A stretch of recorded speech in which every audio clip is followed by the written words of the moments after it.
Hello, beautiful people.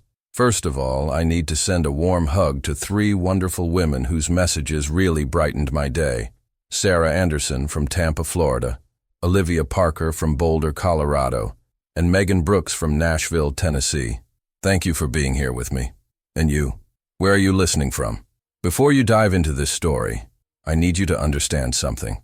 What you're about to read will change everything you think you know about love, survival, and the unexpected. Moments that reshape our entire lives. A woman trapped in her darkest nightmare. A powerful stranger who shouldn't have cared. And a decision that would alter both their destinies forever. If you haven't subscribed to this channel yet, do it now. Because I promise you, the ending of this story is absolutely unbelievable, and you won't want to miss the other incredible stories we have coming. Trust me on this one. Now, let's begin. The sound of silverware clinking against fine china filled the dining room of Stellar, one of the most exclusive restaurants in Denver. Crystal chandeliers cast a warm amber light over white tablecloths, and soft piano music floated through the air like a forgotten promise. I sat across from Derek, my hands tightly crossed in my lap, trying to make myself as small as possible. This was a mistake. I knew at the moment I agreed to meet him, but he had been so persistent, calling and texting for weeks, showing up at my school, leaving flowers at my door with notes that said, "We need to talk," written in his slanted handwriting. "You look beautiful tonight, Natalie," Derek said, his voice smooth as honey to hear. But I could hear the tension behind it, sharp as broken glass. His smile never reached his eyes. It never did. "I've missed you so much. Don't you miss what we had?" I wanted to say no. I wanted to stand up and walk away. But my body remembered things my mind was trying to forget. The bruises hidden beneath long sleeves, the nights crying in the bathroom, the apologies that came with flowers and promises he never kept. Instead, I nodded slightly, my throat too tight to speak. "That's my girl," he murmured, leaning forward. To anyone watching, we looked like a couple rekindling their romance. No one could see his hand squeezing my wrist under the table, his fingers pressing into the sensitive skin where the old bruises had finally faded. "You know, I've been thinking about tonight, about what's going to happen when we leave here." My pulse quickened. I knew that tone of voice. It meant he was angry, that he'd been building toward something all evening. The pleasant facade he wore for the other diners was just that, a mask he'd perfected over the years we were together. "When we leave here," he continued, lowering his voice to a whisper only I could hear, "you're going to be covered in bruises for thinking you could just leave me, for daring to ignore my calls, for making me chase you like some pathetic fool." I swallowed, hard, my eyes fixed on the food in front of me. The scallops that had looked so appetizing when they arrived now seemed to mock me. My stomach churned. I wanted to scream, to call for help, but who would believe me? Derek was charming, successful, respected at his law firm. I was just a quiet elementary school teacher who barely spoke above a whisper in public. "You're not going to say anything?" he asked, his smile widening as a server passed by our table. "That's good. That's very good. Natalie, you're learning." I felt the tears threatening, but I blinked them back. I wouldn't give him the satisfaction of seeing me cry there. Not in public. I'd learned that lesson too. Crying only made things worse. It fed something dark inside him, something that enjoyed my fear. That's when I noticed the man at the next table. He was sitting alone, a glass of whiskey in his hand, dressed in a black suit so impeccably tailored, it probably cost more than my monthly rent. His dark hair was slicked back with precision, and even from the side I could see the sharp angles of his jaw, the expensive watch gleaming at his wrist. He looked like he'd stepped out of a magazine about wealth and power. But what struck me most was his stillness. While everyone in the restaurant chatted and laughed, he remained in complete silence. His attention seemed focused on his drink, except I noticed the slight tilt of his head, the way his fingers stopped moving on the rim of his glass, the tension that suddenly appeared in his shoulders. He had heard what Derek said. I was certain of it. For a moment our eyes met. His were dark, almost black in the dim light, and there was something in them I couldn't identify. It wasn't pity. God, I'd seen enough pity to last a lifetime. But it was something else, something that made me hold my breath. Then Derek's voice pulled me back. "I need to use the restroom. Don't even think about leaving, Natalie. You know I'll find you. I always do. He stood up, squeezing my shoulder hard enough to make me wince, and then walked away with that confident stride that once made me feel safe, but now only filled me with dread. I watched him disappear around the corner, and for a few precious seconds, I could breathe. That's when the man from the next table moved. He didn't rush. There was no urgency in his movements, just a deliberate grace that commanded attention without demanding it. He stood, and I realized he was tall, with a powerful build beneath. That expensive suit. He took a few steps to my table and stood there, looking at me with those dark, intense eyes. "Forgive the intrusion," he said, his voice low and controlled, with just a slight accent I couldn't identify. Maybe Italian, but I couldn't help overhearing your companion. "Are you here of your own free will?" I opened my mouth, but no words came out. Who was this man? What did he want? Was this some kind of trick? He seemed to understand my hesitation. "My name is Gabriel Moretti. I own several establishments in this city, and I make it a point to know when someone is being threatened in one of my restaurants." He paused, his eyes examining my face. I heard what he said, every word. My heart pounded in my chest. "You don't need to explain anything to me," Gabriel said softly. "I'm simply asking if you want to leave here safely. That's all. Just say yes or no." Something in his tone, in the way he asked without demanding, made me believe him. In all those months with Derek, no one ever asked what I wanted. They told me I should leave, that I deserved better, but no one ever really offered to help me do it. Not like this. "Yes," I whispered. "Please." Gabriel nodded once, as if that settled everything. He pulled out his phone, typed something quickly, then put it back in his pocket. "2 of my men are at the entrance. When your ex returns, they'll prevent him from getting close to you. You'll leave with me. Do you have a safe place to go tonight?" "My apartment." "Does he know where you live?" "It wasn't a question." "You'll stay somewhere else tonight. I'll arrange it." Before I could respond, Derek returned. The moment he saw Gabriel standing beside our table, his expression changed. The mask fell away, revealing the rage beneath. "Who the hell are you?" Derek demanded, raising his voice slightly. Gabriel turned to face him, and I watched something incredible happen. Derek, who had terrorized me for so long, took a step backward.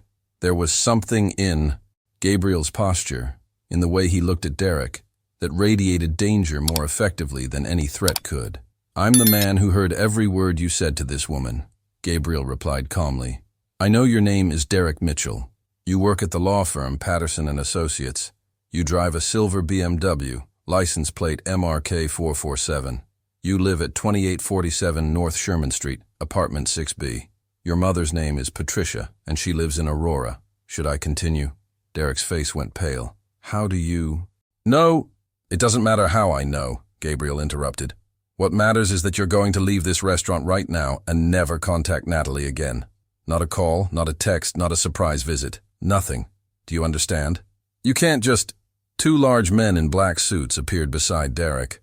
They didn't touch him, didn't say anything. They just stood there with a presence that made their purpose clear. "I think you should leave," one of them said quietly. I watched Derek's eyes dart, quickly between the men, then to Gabriel, and finally to me. For a moment, I saw something I'd never seen in his expression before. Fear. Real fear. "This isn't over," he muttered, but his voice lacked conviction. "Oh, but it is," Gabriel replied. "Gentlemen, please escort Mr. Mitchell to the exit. Make sure he understands the importance of keeping his distance."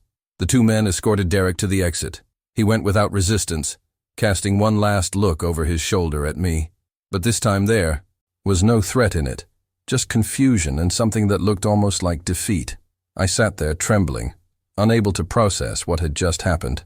In a few minutes, everything had changed. The man who controlled my life through fear had been reduced to nothing by someone who barely raised his voice.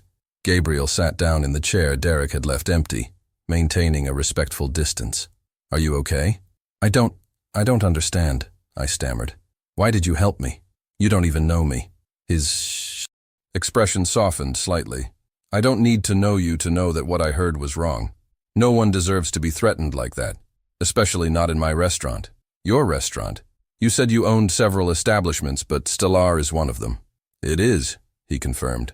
"But that's not important right now. What's important is making sure you're safe." Do you have family to call? Friends? I shook my head. Derek had isolated me so effectively over the past 2 years that my support system had dwindled to almost nothing. No, I don't have anyone. Gabriel studied me for a moment, and I had the unsettling sensation that he could see right through me, understanding more than I'd said aloud. Then we'll find a safe place for you to stay tonight. Tomorrow, we'll figure out the rest. I don't have money. You won't be paying for anything, he said firmly. Consider it a service that Stellar offers its guests now, okay? He stood and extended his hand. I hesitated, looking at it. This was crazy. I didn't know this man. For all I knew, I was trading one dangerous situation for another, but something in my instinct told me to trust him. Maybe it was desperation, or maybe it was the genuine concern I saw in his eyes, so different from the cold calculation I was used to seeing in Derek's. I took his hand and stood up.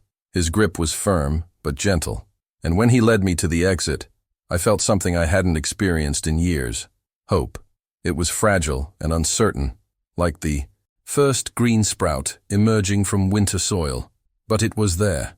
As we passed by other diners, still savoring their meals, oblivious to the drama that had unfolded, I realized that my life had just changed direction. I still didn't know if for better or worse, but one thing was certain. Nothing would ever be the same again. Gabriel Moretti had walked into my nightmare and offered me a way out. Now I just needed to be brave enough to take it. The car waiting outside Stellar was nothing like I expected. I'd imagined something flashy, maybe a sports car or one of those ostentatious limousines that screamed money. Instead, it was a sleek black sedan with dark windows, sophisticated but discreet. The driver, another man in a dark suit, opened the rear door without a word, his expression professionally neutral. Gabriel gestured for me to get in first. I slid across the leather seat, my hands still trembling slightly. He followed, maintaining a cautious distance between us, as if he understood that I needed space to process everything that had just happened. The door closed with a soft click that sounded definitive, like the end of one chapter and the beginning of another. "Thomas, take us to the Crawford property," Gabriel instructed the driver. Then, turning to me, he added, "It's a secure building. The apartment is furnished and empty. You'll have privacy." I nodded, not trusting my voice.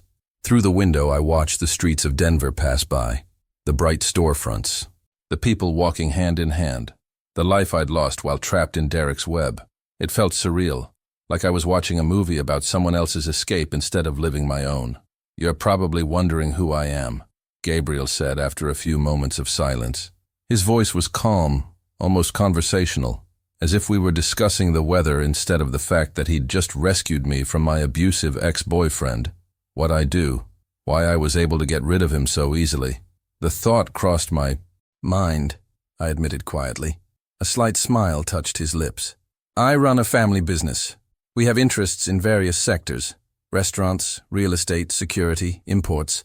Some of our methods are unconventional, but I've always believed in a code. Protect those who can't protect themselves, especially women and children." He wasn't telling me everything. I could sense it, in the careful way he chose his words, in what he left unsaid. But I also heard the truth in his voice. He really believed in protecting people. And in that moment, that was enough.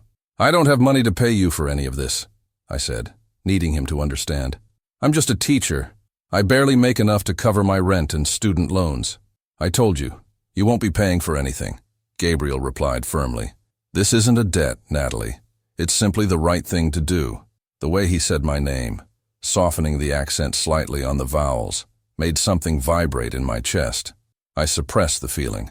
This wasn't the time for that, whatever it was.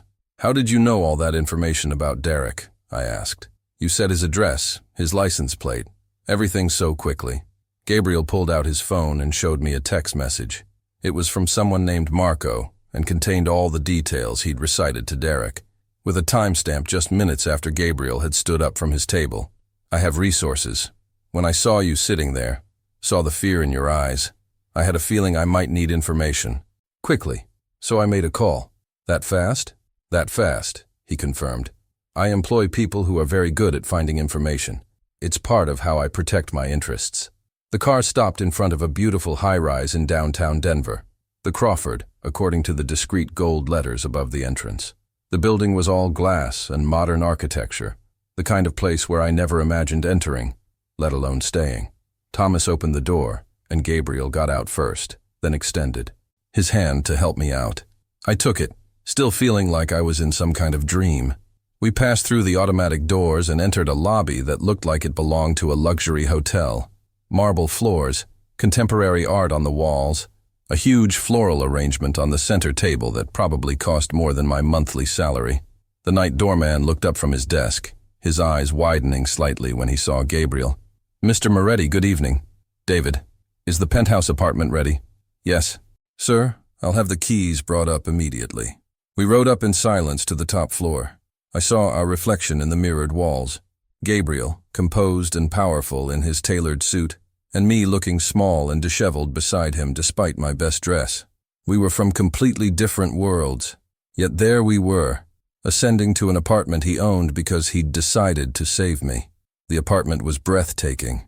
Floor-to-ceiling windows offered views of the city lights. The Rocky Mountains were a dark silhouette in the distance. The furniture was modern and comfortable, all clean lines and neutral colors. A complete kitchen, a spacious living room, and through an open door, I could see a bedroom with a huge bed covered in white sheets.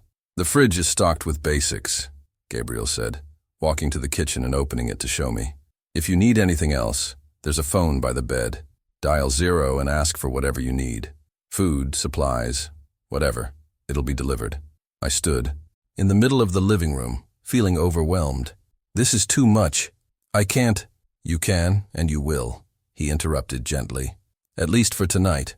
Tomorrow we'll find a more permanent solution. Do you have to work tomorrow? You teach school, you said?" "I have to work tomorrow. I teach second grade. The kids, what time do you need to be there?" 8 o'clock. Gabriel nodded. "Thomas will take you. Just call when you're ready to leave. And Natalie." He waited until I looked into his eyes. "If you're worried about Derek showing up at your school, don't be. I'm going to make sure someone is watching discreetly. You won't even notice they're there, but they will be." That thought should have scared me. This stranger arranging surveillance of my life. But instead, I felt relief. For the first time in months, I might actually sleep through the night without startling at every noise. "Why are you doing all of this?" I asked again. "Please, I need to understand." Gabriel was silent. For a moment, his dark eyes distant, as if remembering something painful. "When I was young, my mother was in a situation similar to yours. My father, before he became the man who raised me, wasn't a good person. He hurt her, controlled her. She had nowhere to go, no one to help her." He paused, his jaw tightening. "When someone finally intervened, she'd already endured years of suffering. I swore then that if I ever had the power to stop something like that, I would. So when I heard what that man said to you, when I saw the fear in your eyes," he shook his head, "I couldn't look away." My throat tightened with unexpected emotion. "I'm sorry about your mother. She's strong now, stronger than anyone I know, but those scars never fully heal." He looked at me intently. "You're strong too, Natalie. You just haven't realized it yet, but you will." I didn't feel strong. I felt like I could barely hold myself together, but something in the certainty of his voice made me want to believe him. Gabriel headed for the door. "I should go. You need to rest." But before leaving, he took a card from his wallet and placed it on the kitchen counter. "My personal number. If you need anything, any time of day or night, call me. Understood?" I walked over and picked up the card.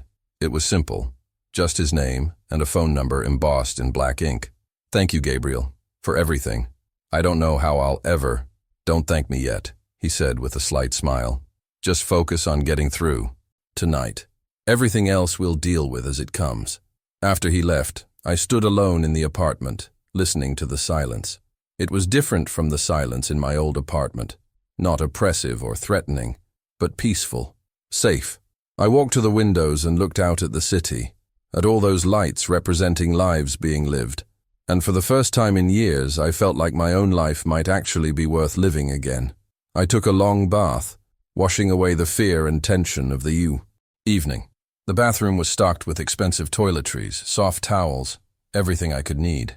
When I finally lay down in bed, the sheets were soft as clouds, and despite everything that had happened, I felt myself falling asleep almost immediately. My last thought before drifting off was about Gabriel's eyes. Dark and intense, but somehow gentle.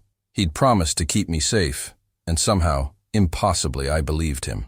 I dreamed of bruises fading, doors opening, walking through the streets of Denver without looking over my shoulder. When I woke in the morning with sunlight streaming through the enormous windows, I realized it was the first night in months I hadn't had a nightmare. Maybe Gabriel Moretti had given me more than just a safe place to sleep. Maybe he'd given me back something I thought I'd lost forever, the ability to hope. The morning sunlight transformed the apartment into something even more beautiful than it seemed the night before. I woke slowly, confused at first by the unfamiliar surroundings, but soon remembered everything. Derek's threats, Gabriel's intervention, this safe haven high above the city. For a moment, I just lay there, simply breathing, marveling at the fact that I'd slept through the entire night without waking in a panic. My phone, which I'd plugged in before falling asleep, showed 7 missed calls from Derek and a series of increasingly angry text messages. I deleted them without reading most and blocked his number completely. It was such a simple action, something I should have done months ago, but seeing his name on my screen still made my hand tremble. I took another shower, wanting to wash away even the thought of him. Then I realized I had no clothes except the ones I'd worn the night before. Before I could worry about it, there was a knock at the door. Through the peephole, I saw a young woman in professional attire holding several shopping bags. "Miss Natalie?" she called softly. "Mr. Moretti sent some things for you." I opened the door cautiously. The woman smiled warmly and brought the bags inside, placing them on the living room couch. "I'm Sarah, Mr. Moretti's personal assistant. He thought you might need some clothes and essentials.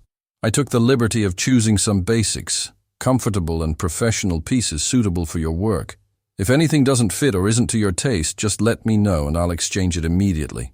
Inside the bags were several complete outfits: blouses, slacks, a jacket, even undergarments and shoes, all in my size. There was also a bag with makeup, basic toiletries, and other necessities. Everything was thoughtful and practical, nothing extravagant or invasive. "How did he know my sizes?" I asked, perplexed. Sarah smiled. "Mr. Moretti is very observant, but if anything isn't quite right, we'll fix it. This is too much. I can't accept all this." "It's already done," Sarah said gently. "Mr. Moretti was very clear about making sure you had what you needed. He also wanted me to give you this." She handed me an envelope. "Your driver is downstairs whenever you're ready. Do you need anything else?" I shook my head, still overwhelmed. After Sarah left, I opened the envelope. Inside was a note in strong, masculine handwriting. "Focus on your students today. Everything else is taken care of. GM." I dressed in one of the outfits, gray slacks and a soft blue blouse that fit perfectly. Looking in the mirror, I barely recognized the woman staring back at me.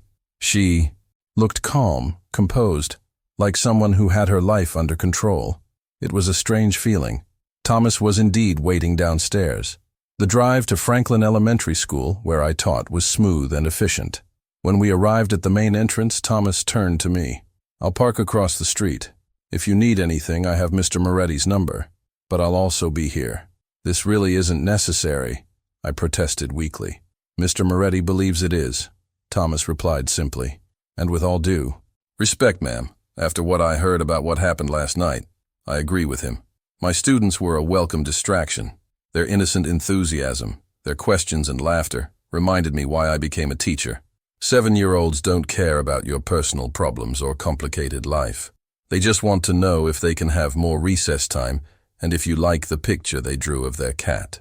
During my lunch break, I sat in my empty classroom, eating the sandwich I found packed in one of the bags Sarah had brought. My classroom was my sanctuary, the only place where I always felt competent and valued. The walls were covered with students' artwork, alphabet charts, and motivational posters. On my desk was a photo of my parents, who had passed away in a car accident 5 years ago, before Derek, before everything fell apart. My phone buzzed with a message from an unknown number. "How's your day going? Gabriel." I stared at the message, not knowing how to respond. Finally, I wrote, "Good. Thank you for everything this morning. It was too much, but I'm grateful." His reply came quickly. It wasn't too much. It was enough. Are you comfortable? Yes. My driver is very professional. Thomas is one of the people I trust most. You're safe with him.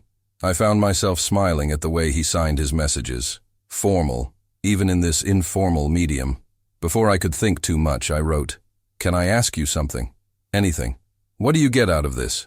I know you said it's the, right thing to do, but there has to be more to it." This time the response took longer. Honestly, I don't know. When I heard him threatening you, something in me just decided. Maybe it's because I've seen too much cruelty in my life and I'm tired of looking away.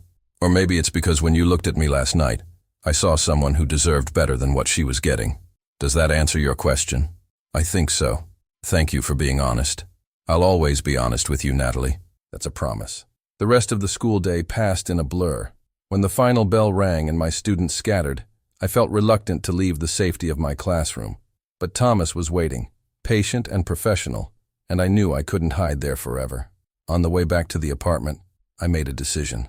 "Thomas, can you take me to my old apartment first? I need to get some of my things." He looked at me through the rearview mirror. Mr. Moretti would prefer that I check with him first. "Please, ma'am. It's my apartment, my things. I can't just abandon my entire life. I need my clothes, my books. My life is in that apartment." Thomas was silent for a moment, then pulled over and made a call. I couldn't hear what he said, but after a brief conversation, he nodded.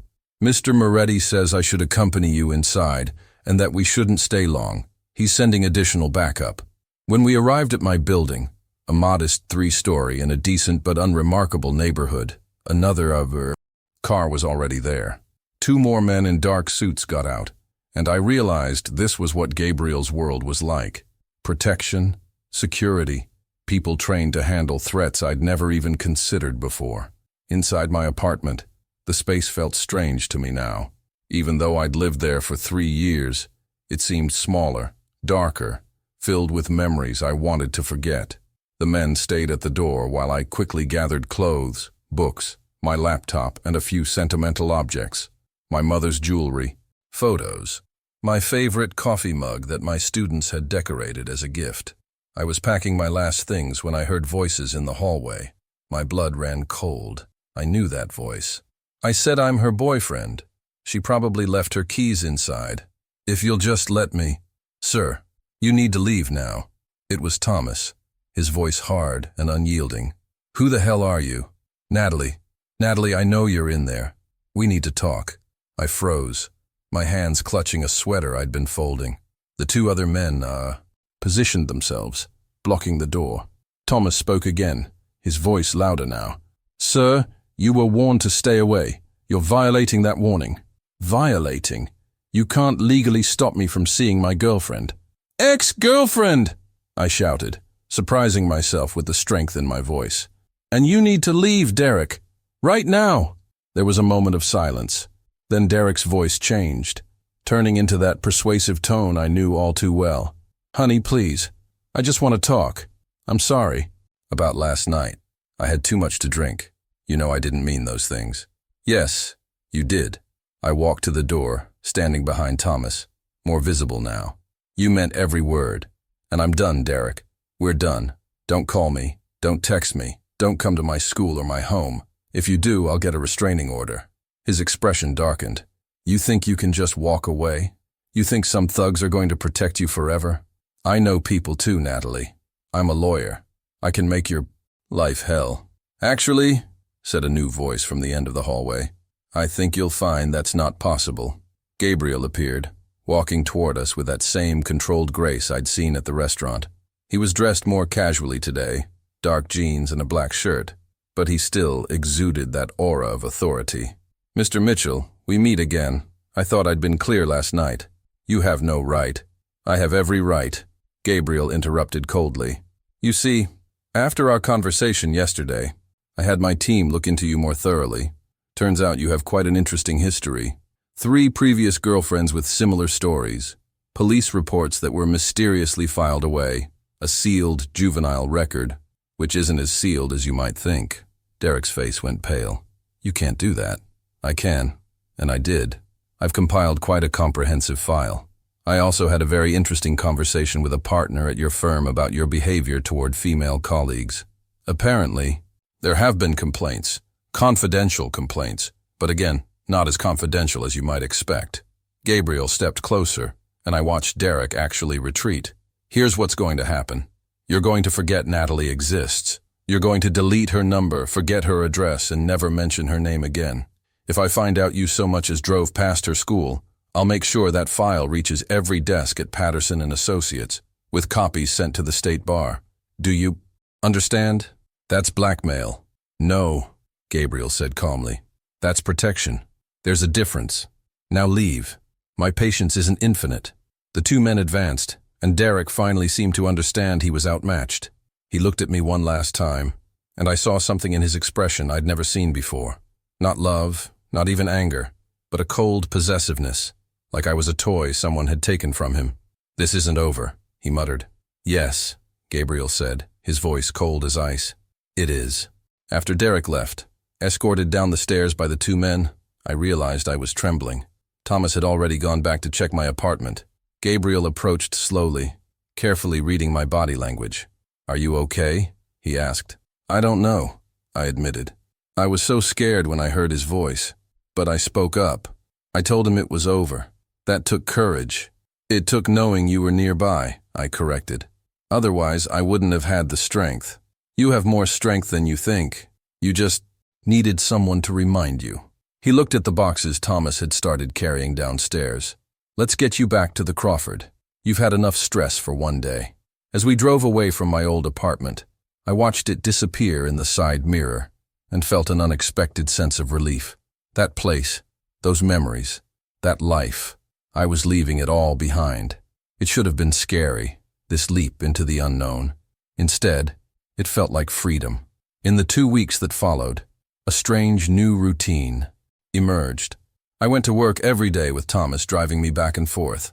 I stayed in the beautiful apartment with the city view, and slowly, carefully, Gabriel Moretti began appearing in my life in ways I hadn't expected. It started small. He'd text to ask how my day had gone. He sent lunch to my classroom when he learned I often skipped meals because I was too busy with the kids. When I mentioned missing my favorite coffee from a shop near my old apartment, I found a bag of their beans waiting in the kitchen the next morning. But he never pushed, never demanded my time or attention. He simply existed at the margins, a constant presence that somehow made me feel safer than I'd felt in years.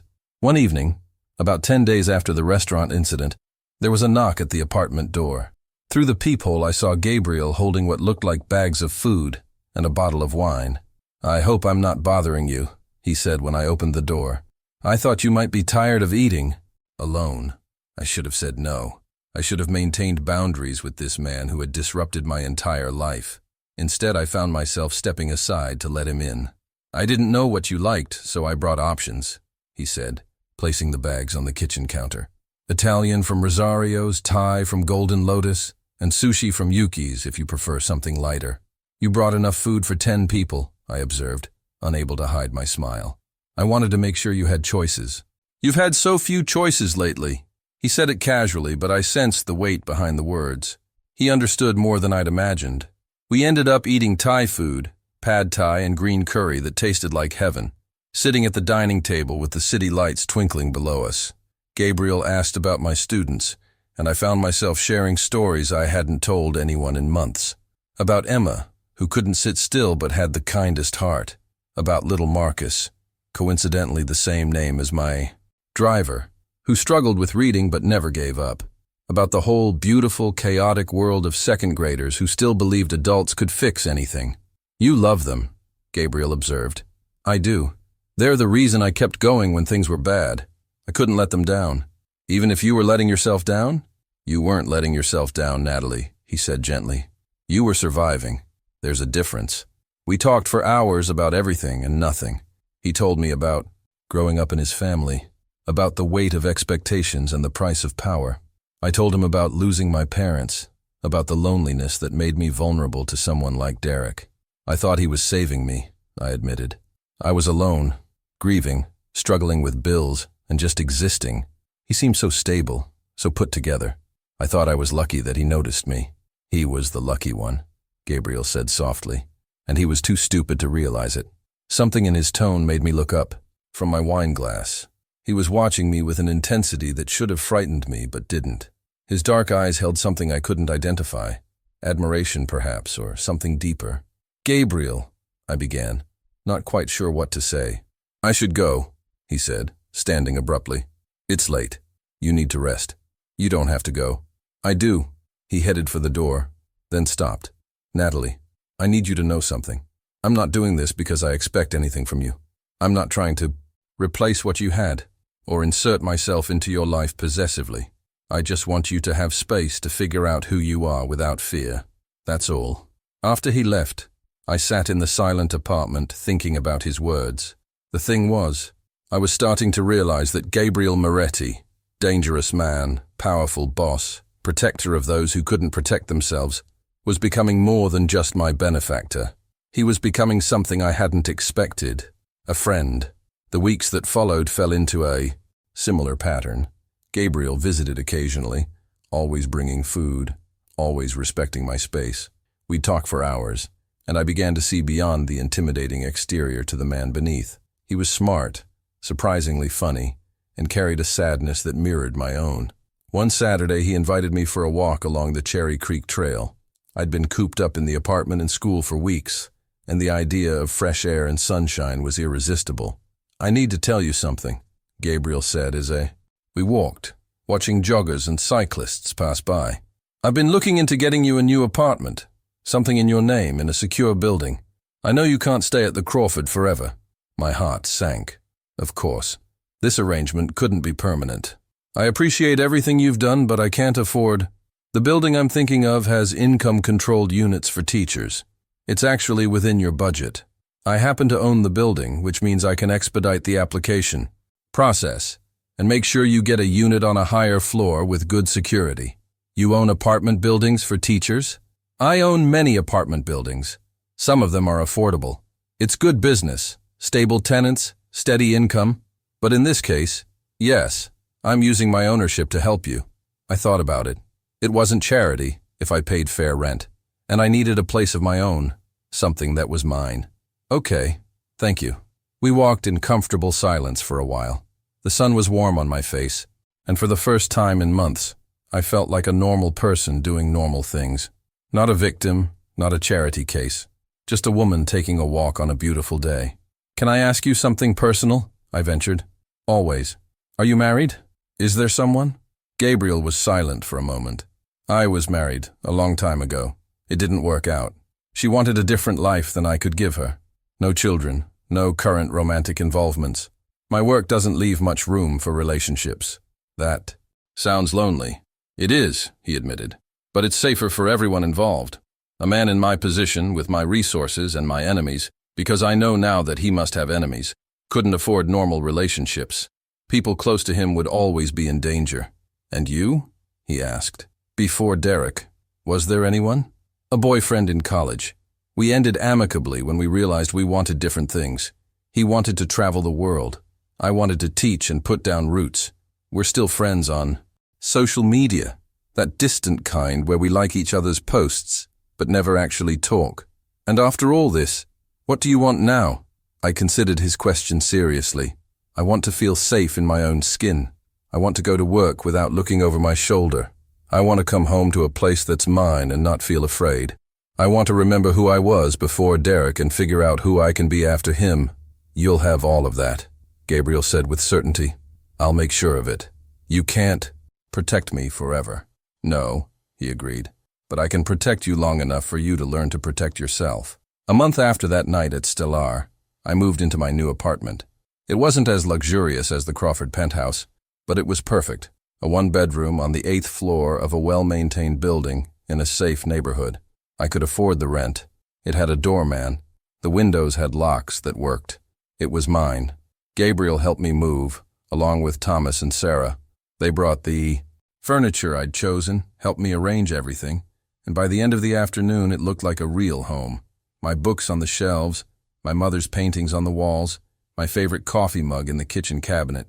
"It's perfect," I said, looking around at my new space. "It's a good start," Gabriel replied. He stood by the window, looking out at the neighborhood. The school is just 15 minutes away. There's a grocery store 2 blocks away, a park 3 blocks away. The building has good security, and I have people in the area, though you won't notice them. Gabriel, I need to be able to live my life without— I know, he interrupted gently, and you will. But give me a few more months, just until I'm sure he's really gone. Derek had been silent since that day at my old apartment. No calls, no texts, no surprise appearances. Either Gabriel's threat had worked, or Derek was biding his time. Either way, I wasn't going to take risks. That night, after everyone had left, I sat in my new living room and felt something I hadn't felt in years: pride. This apartment, this space, this life I was slowly rebuilding. It was mine. I had survived, and now I was starting to thrive. My phone buzzed with a message from Gabriel. "Sleep well in your new home. You deserve it." I smiled and replied, "Thank you for everything. I mean it. The pleasure is mine. Seeing you smile today made all the effort worthwhile." I stared at that message for a long time. My heart was doing something complicated in my chest. Gabriel Moretti had started out as my savior, become my friend, and now he was something I was afraid to name, because naming it would make it real. And making it real would mean facing the fact that I was developing feelings for a man whose life was so different from mine it might as well be another planet. But as I turned off the lights and lay down in my new bed, I couldn't help but smile. Whatever this was between us, whatever it was becoming, it felt right. For the first time since my parents died, I felt like I wasn't facing life alone, and I realized that was a gift more precious than any luxury apartment or personal security. Gabriel Moretti had given me back something I thought I'd lost forever: the ability to trust again. Spring arrived in Denver with its usual dramatic flair. One day gray and cold, the next suddenly green and bursting with life. 3 months had passed since that night at Stellar, and my life had transformed in ways I was still trying to understand. I woke every morning in my apartment without fear. I went to work and actually enjoyed teaching again. I'd even started seeing a therapist, something Gabriel had discreetly arranged through his insurance contacts, though I paid for it myself because I needed that independence. But the biggest change was Gabriel himself. What had started as occasional visits had evolved into a genuine friendship, and if I was honest, something more. He came to my apartment once or twice a week, always calling first, always bringing something: coffee, dinner, books he thought I'd like. We'd talk for hours about everything from philosophy to the absurdities of second graders and his complicated relationship with the family business. "I'm trying to change things," he told me one evening, as we sat on my small balcony, watching the sunset paint the sky in shades of orange and pink. "Moving more of our operations into legitimate businesses, real estate, restaurants, import-export that doesn't involve anything questionable. But it's slow. There are expectations, traditions, people who resist change." "That sounds exhausting," I observed. "It is, but it's necessary. I don't want to be the man my grandfather was, or even the man my father was. I want to build something that doesn't require me to constantly look over my shoulder." "Is that possible in your world?" He smiled, but with a touch of sadness. "I don't know, but I'm going to try. Maybe having a reason to try helps." The way he looked at me when he said that made me catch my breath. For months, we'd been dancing around this thing between us, never fully acknowledging it, but never looking away from it either. "Gabriel," I started, but he shook his head. "You don't have to say anything, Natalie. I know this is complicated. I know you're still healing, still figuring out who you are outside of what happened with Derek. I don't want to rush you or push you into something you're not ready for. But what if—" I hesitated, gathering courage. "What if I think I might be ready? Not for anything serious or fast, but just ready to see where this goes." His expression transformed. Hope, joy, and something deeper passed across his face. "Then we go slow. We keep doing exactly what we're doing. We see each other, talk, let this develop naturally. No pressure, no expectations. Just us." "Just us," I echoed. And for the first time in my adult life, that phrase didn't feel suffocating. It felt like freedom. Our relationship evolved so gradually, I couldn't pinpoint exactly when friendship transformed into something more. There was the first time he held my hand while we walked through Washington Park. his fingers warm and strong around mine. The night he stayed late and we fell asleep on my couch watching a movie, waking up intertwined in a way that felt natural and profound. The morning I woke to find a text from him that simply said, "I'm thinking of you," and realized I'd been thinking of him for weeks. But we kept our promise to go slow, not rushing into anything physical beyond hand-holding and occasional hugs. We were building something different, something based on trust and genuine connection, rather than need or desperation. It was terrifying and exhilarating in equal measure. My students noticed the change in me. "Miss Natalie, you smile more now," little Emma announced one day during reading time. "You seem happy." "I am happy," I replied, surprised to realize it was true. "That's good," she said seriously, "because when teachers are happy, the whole class is happier." Out of the mouths of babes, as my mother used to say. Then, on a Friday evening in late May, everything changed. I was home grading papers and listening to music when my phone rang. Unknown number. I almost didn't answer, but something made me pick up. Natalie. It was Gabriel, and his voice was strange, tense, controlled, dangerous. "Are you home?" "Yes. I'm okay. What's wrong?" "I need you to listen. Carefully. Thomas is on his way to your place right now. When he gets there, you go with him. Don't bring anything. Don't ask questions. Just go." My heart pounded. "Gabriel, you're scaring me." "I know, and I'm sorry. But Derek was arrested. He attacked another woman, a colleague at his firm. She's in the hospital. And when the police searched his apartment, they found pictures of you, printouts of your schedule, plans." His voice hardened. "He wasn't done, Natalie. He was waiting, planning." I felt sick. All those months of peace. And Derek had been out there watching me, planning something. Oh my God. You were safe. You've been safe because we were watching, because I made sure of it. But now it's official. Now the police are involved, and that's going to complicate things. I need you somewhere he can't find you. Somewhere the press can't find you if this becomes public. "Where?" "I have a house outside the city, secure, private. You'll stay there until we know it's safe. A few days, maybe a week. Can you do that?" I looked around my apartment, the home I'd built, the life I'd reclaimed. The idea of leaving it, even temporarily, made me want to cry. But the idea of Derek out there with pictures and schedules and God knows what else made the decision easy. "Yes, I can do that. Good girl. Thomas will be there in 10 minutes. Natalie," his voice softened, "I'm coming with you. You won't be alone. I promise." True to his word, Gabriel met us at his house. A beautiful, sprawling property surrounded by woods, with high fences and security that made my apartment building look like a toy.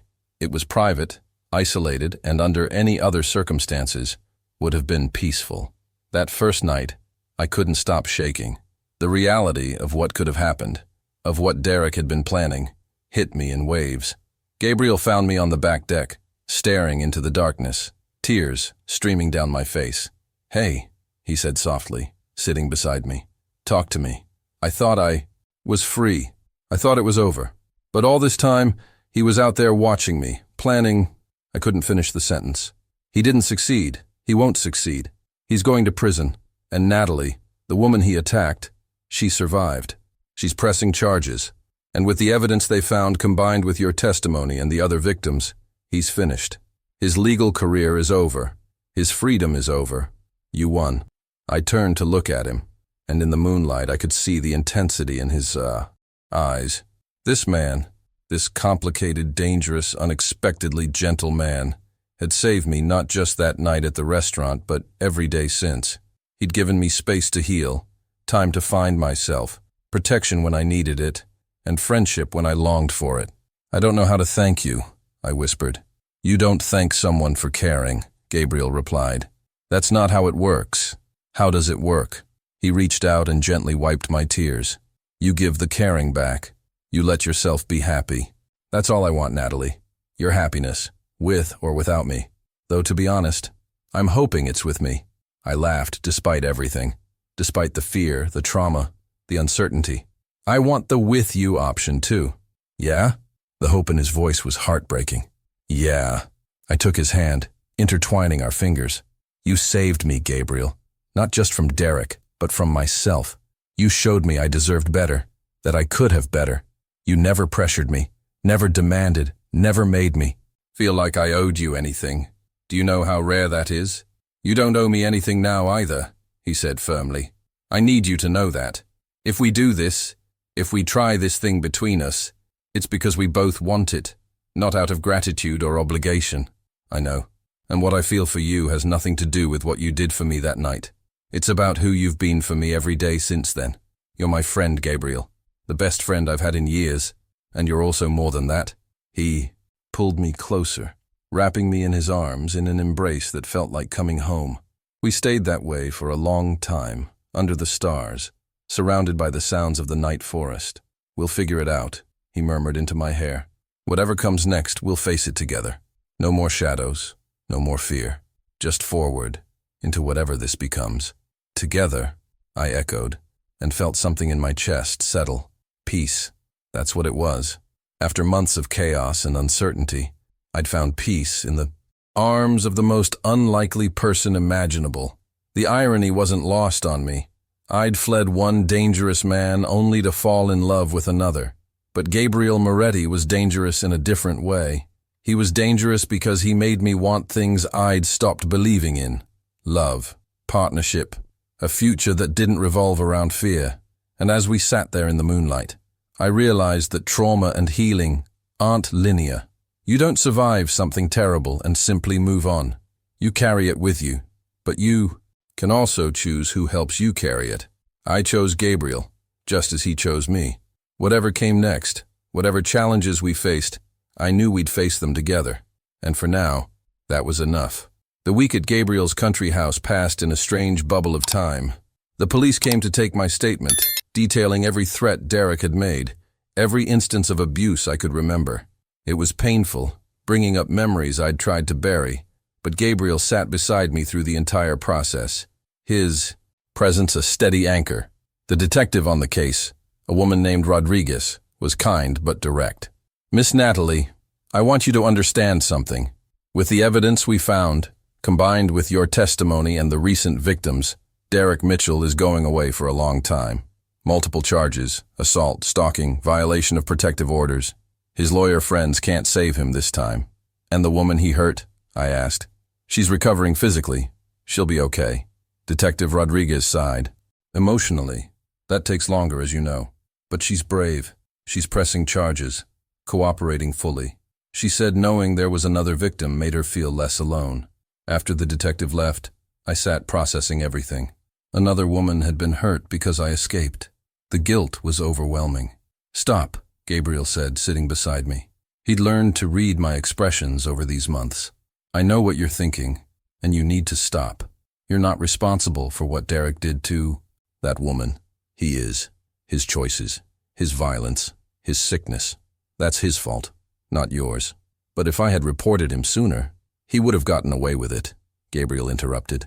You know that. He had connections, money, a clean record. They would have dismissed it as a relationship dispute.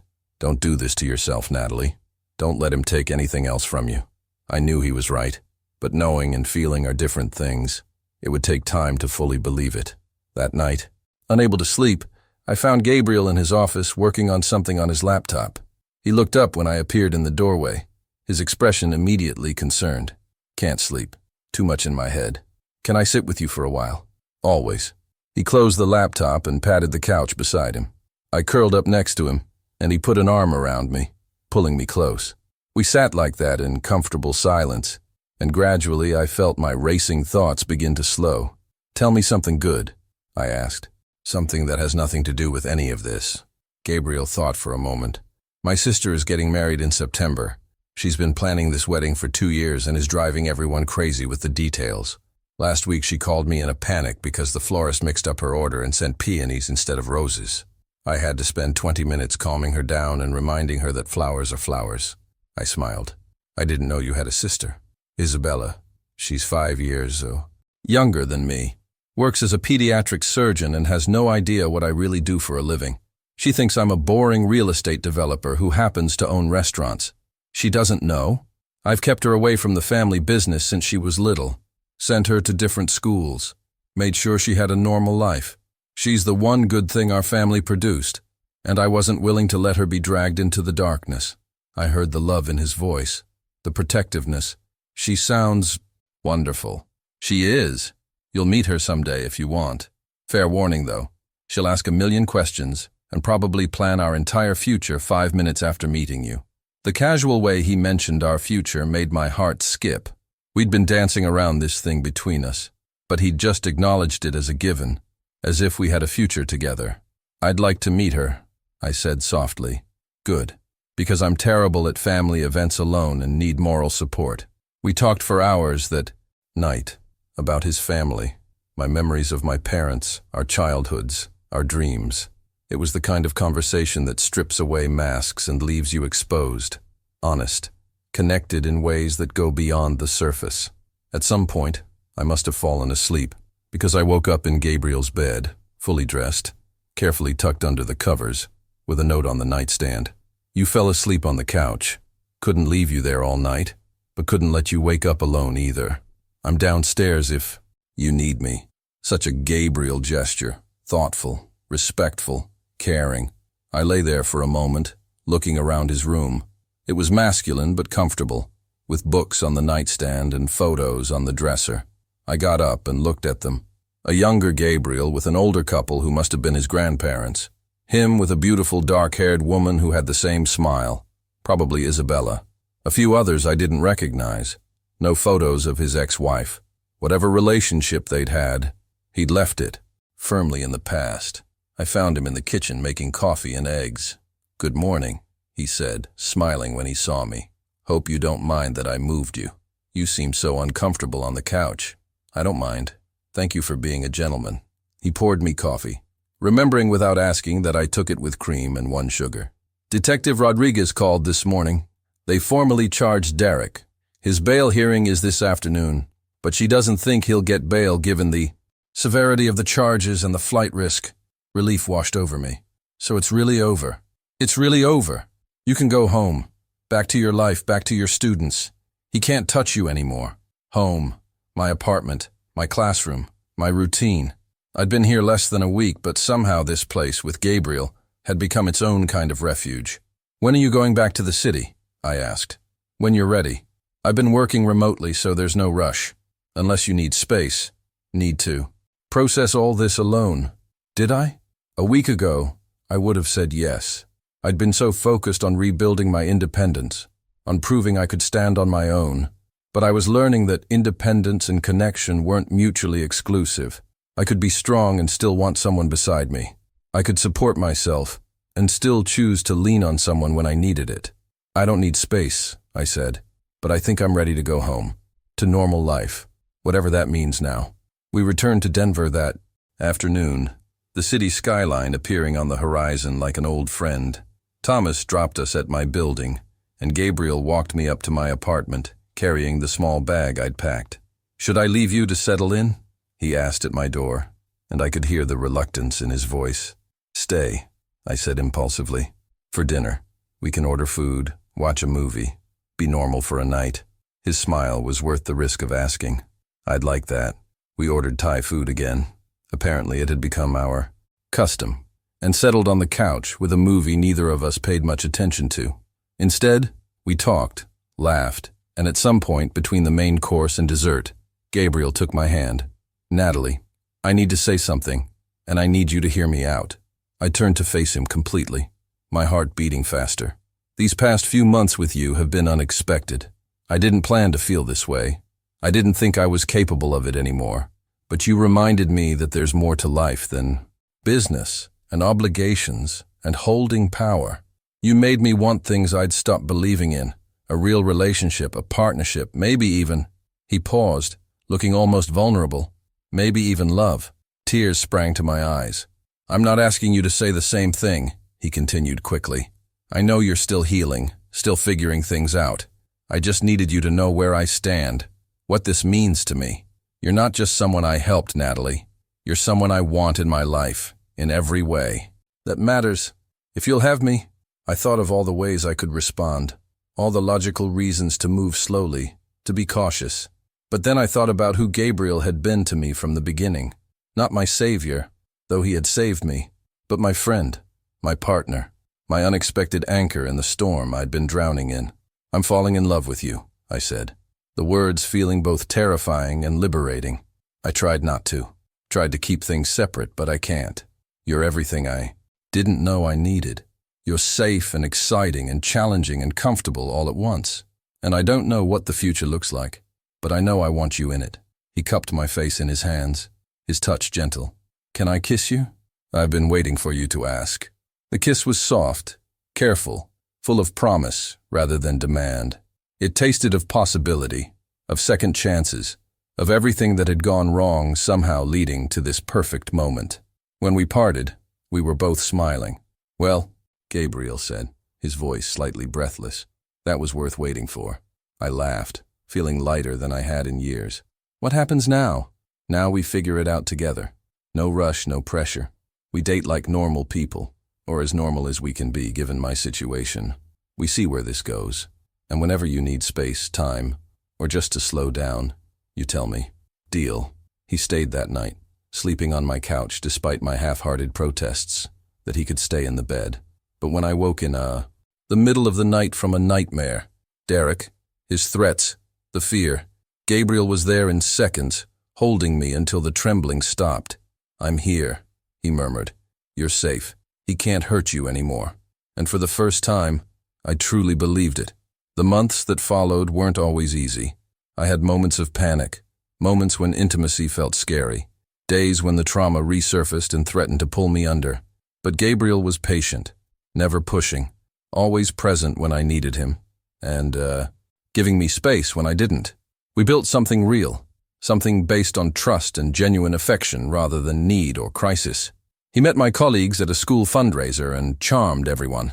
I met Isabella, who indeed asked a million questions, and started planning our wedding before our appetizers arrived. We navigated the complexities of his world, the family obligations, the business decisions, the occasional reminder that Gabriel Moretti wasn't just the man who brought me coffee and made me laugh, but someone powerful and feared in certain circles. But he was also the man who showed up at my class Christmas party dressed as Santa because I mentioned we couldn't find anyone. The man who learned to make my mother's favorite pasta dish from scratch because he knew I missed her cooking. The man who, on the anniversary of that night at Stellar, took me back to the restaurant and proposed at the very same table where we'd met. "I know it hasn't been very long," he said, the ring box open in his hand. "And I know you might want more time, but Natalie, I've never been more certain of anything in my life. You're the right person for me, the one who made me believe in goodness again, who reminded me that power without compassion is worthless. I love you. Will you marry me?" With tears of happiness, I said yes, not because he saved me from Derek, though he had, not because I felt obligated or grateful, though I was both, but because Gabriel Moretti had become my partner, my best friend, my unexpected love story in the middle of what should have been my darkest chapter. Derek Mitchell was sentenced to 12 years in prison. The trial was difficult. I had to testify, had to relive everything. But with Gabriel beside me and Detective Rodriguez's support, I got through it. The woman Derek attacked was there too. Afterward, we spoke briefly. "Thank you," she said, "for being brave enough to come forward. I know it wasn't easy." "Thank you," I replied, "for pressing charges, for making sure he can't do this to anyone else." We weren't friends. The circumstances were too terrible for that. But we understood each other. We were survivors, moving forward with lives that Derek Mitchell no longer controlled. On a sunny afternoon in September, I stood in a garden surrounded by flowers and friends, wearing a simple white dress and holding a bouquet of peonies. Isabella's florist mix-up had been perfect after all.